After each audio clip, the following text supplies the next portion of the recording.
Praise the lord.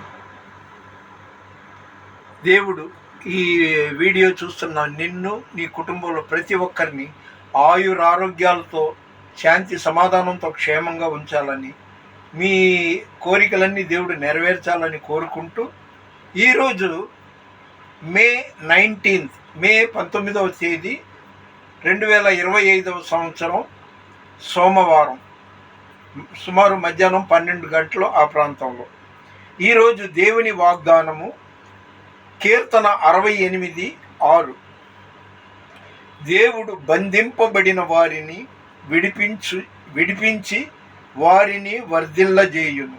ఎంత మంచి మాట అండి. బంధింపబడ్డం అంటే ఏంటి? సమస్యల్లో, శోధనల్లో, అనారోగ్యంలో.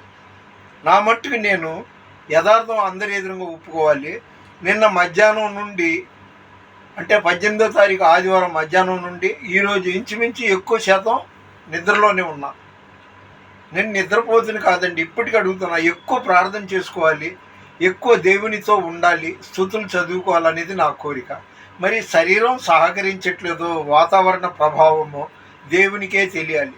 పడుకుంటూ కూర్చుంటూ అన్ని సమయాల్లో కూడా మాత్రం నా దేవుడిని స్తుతిస్తుంటా. అందుకని మరొకసారి 68వ కీర్తన 6వ వచనంలో, దేవుడు బంధింపబడిన వారిని, కష్టాల్లో బంధింపబడ్డావా, అప్పుల్లో బంధింపబడ్డావా, అనారోగ్యంలో బంధింపబడ్డావా, సమస్యల్లో ఉన్నావా, వారిని విడిపించి వారిని వర్ధిల్ల చేస్తాడంట.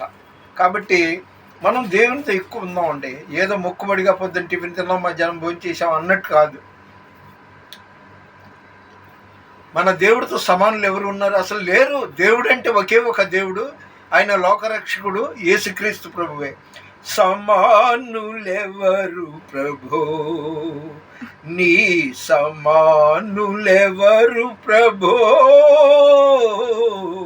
సమానులెవరు ప్రభు.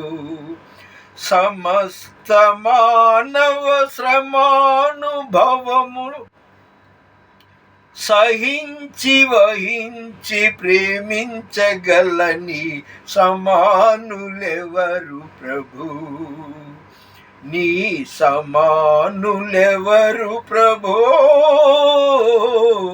సమానులెవరు ప్రభు. సమానతత్వము సహోదరత్వము, సమానతత్వము సహోదరత్వము సమంజసముగాను మాకు తెలుపని సమానులెవరు ప్రభో, నీ సమానులెవరు ప్రభో, సమానులెవరు ప్రభు. దేవుడిని స్తుతించడానికి, కేవలం బాగా మెక్కటానికి, తినటానికి, చాడీలు చెప్పడానికి కాదు నోరిచ్చింది. ఆయన్ని స్తుతించాలి. స్తుతుల మీద ఆసీనుడై ఉన్న దేవుడు. స్తుతి యాగం సమర్పించేవాడు నన్ను మహిమపరుస్తున్నాడని 50వ కీర్తన 23వ వచనంలో చెప్పిన దేవుడు. ఆయనకి స్తుతి అంటే ఇష్టం. మనోళ్ళు చాలామంది మొక్కుబడిగా క్యాండిల్ వెలిగించో, అగరబత్తి వెలిగించో ఇలా అనేసి అయిపోయింది. ఇక దేవుడికి నాకు బంధం, మళ్ళీ సాయంత్రమో ఎప్పుడైనా గుర్తొస్తే అదే తప్పు. దివారాత్రులు ప్రార్థనలో ఉండండి. మీకు అన్ని మీ సమస్యలు గ్యారంటీగా దేవుడు పరిష్కరిస్తాడు. కానీ ఓర్పుగా ఉండాలి. ఓర్పుగా ఉంటే ఆయన తగిన కాలం ముందు మీ అవసరాలు నెరవేరుస్తాడు. అన్నట్టుగా వించిపేటలో వేలంగణి మాత చర్చి వెనకాల ఖాళీ స్థలం, అది మదిర వారిది. మదిర సుజాత, మదిర ప్రభాకర్ వాళ్ళు ఎవరు ఉన్నారు కదా, వాళ్ళ తాలూకు ఖాళీ స్థలం. దాదాపు 4 ఏళ్ళుగా అది ఖాళీగా ఉంది. నిన్న అంటే 18వ తారీఖు ఆ స్థలంలో, చెత్త పేరుకున్న ఆ స్థలంలో ముస్లిమ్స్ ఒక 1/2 డజన్ మంది వచ్చారు.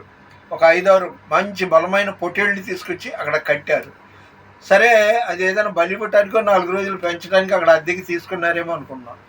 నిన్న మధ్యాహ్నం నుండి అక్కడ లోపల ఏవో అడ్డంగా ఒక ఇది కట్టేసి,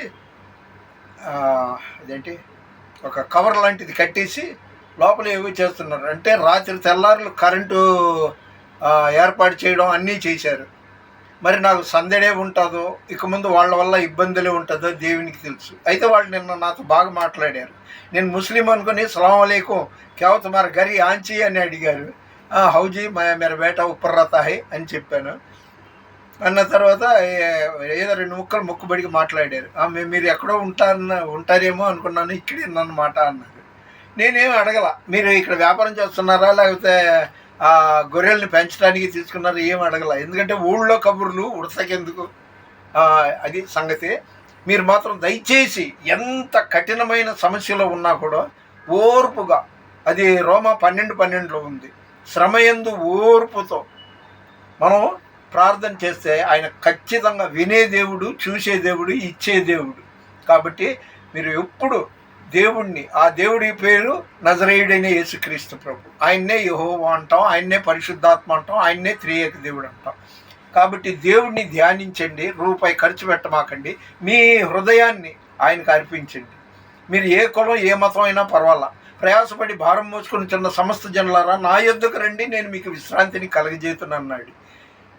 మన వినికిడిలో దేవుడి కొన్ని మాటలు దీవించును గాక. ప్లీజ్ దయచేసి లైక్ చేయండి, షేర్ చేయండి, సబ్స్క్రైబ్ చేయండి.